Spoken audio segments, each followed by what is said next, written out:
नमस्कार दोस्तों, कलयुग के चमत्कार संतों की वाणी में आप सबका स्वागत है। कल की वीडियो में हमने तीसरा अध्याय सुना था। आज हम श्रीमद् भगवत गीता के तीसरे अध्याय का महात्म्य सुनेंगे। श्री नारायण जी बोले, हे लक्ष्मी, एक शूद्र अकेला ही वन में रहता था। अनर्थों से उसने बहुत सा द्रव्य इकट्ठा किया। किसी कारण से वह द्रव्य जाता रहा। तब वह शूद्र बहुत चिंतित रहने लगा। किसी से पूछता, ऐसा कोई अंजन बताओ जिसे नेत्र में डालकर पृथ्वी का पदार्थ निकाल लूं। तब किसी ने कहा, मांस मदिरा खाया पिया कर। वह खोटा कर्म करने लगा। एक दिन धन की लालसा कर चोरी करने गया। रास्ते में चोरों ने मार दिया। अनंतर उसने प्रेत की जोनी पाई। उस प्रेत जोनी में उसे बड़ा दुख हुआ। एक वट के वृक्ष पर रात दिन चिल्लाया करता कि कोई ऐसा भी है जो मुझे इस अधम देह से छुड़ावे। कुछ समय बाद शूद्र की स्त्री से पुत्र जन्मा। जब उसका पुत्र बड़ा हुआ तो एक दिन अपनी माता से उसने पूछा कि मेरा पिता क्या करता था और उसका देहांत किस प्रकार हुआ है। तब उसकी माता ने कहा, बेटा, तेरे पिता के पास धन बहुत था, यूं ही जाता रहा। एक दिन धन की लालसा से वह चोरी करने गया, परंतु मार्ग में चोरों ने उसे मार डाला। तब उसने कहा, हे माता, उसकी गति कराई थी?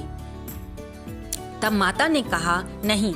फिर कहा, हे माता, उसकी गति करानी चाहिए। ये कहकर वह पंडितों से पूछने लगा और प्रार्थना करी, हे स्वामी, मेरा पिता एक दिशा में जाकर मृत्यु को प्राप्त हुआ है, उसका उद्धार किस प्रकार होगा? तब पंडितों ने कहा कि गया जी जाकर उसका निमित्त तर्पण करो, तभी पितरों का उद्धार होगा। ये सुन माता की आज्ञा लेकर गया जी को गमन किया। प्रयागराज का दर्शन स्नान करके फिर आगे को चला। रास्ते में एक वृक्ष के नीचे बैठा। वहां उसको बड़ा भय हुआ। वह वृक्ष वही था जहां पर उसके पिता प्रेत की जोनी को प्राप्त हुए थे। उसी जगह पर चोरों ने उसे मारा था। तब उस बालक ने अपना गुरु मंत्र पढ़ा। उसका एक और भी नियम था कि वह एक अध्याय श्री गीता जी का नित्य पाठ किया करता था। उस दिन उसने श्री गीता जी के तीसरे अध्याय का पाठ उस वृक्ष के तले में बैठकर किया। इससे उसके पिता ने प्रेत जोनी में सुन के उसकी प्रेत देह छूट गई। देव देही पाई। स्वर्ग से विमान आए। वह विमान पर चढ़कर उसके सामने आया।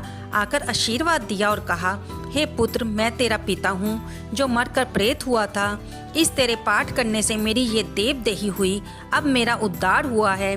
अब तू गया जी में अपनी खुशी से जा।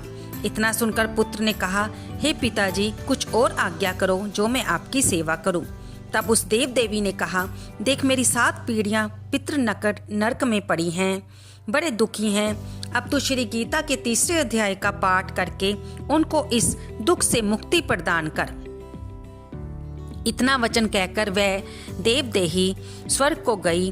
तब बालक ने वहां तीसरे अध्याय का पाठ किया। सब पितरों को पुण्य देकर वैकुंठगामी किया। जो जीव गीता का पाठ करे या श्रवण करे, उसका फल कहाँ तक कहें, कहने में नहीं आ सकता। तब नारायण जी ने कहा, हे लक्ष्मी, ये तीसरे अध्याय का जो फल मैंने तेरे लिए कहा है सो तूने सुना है। दोस्तों, जहाँ पर हमारा तीसरे अध्याय का महात्म्य समाप्त होता है।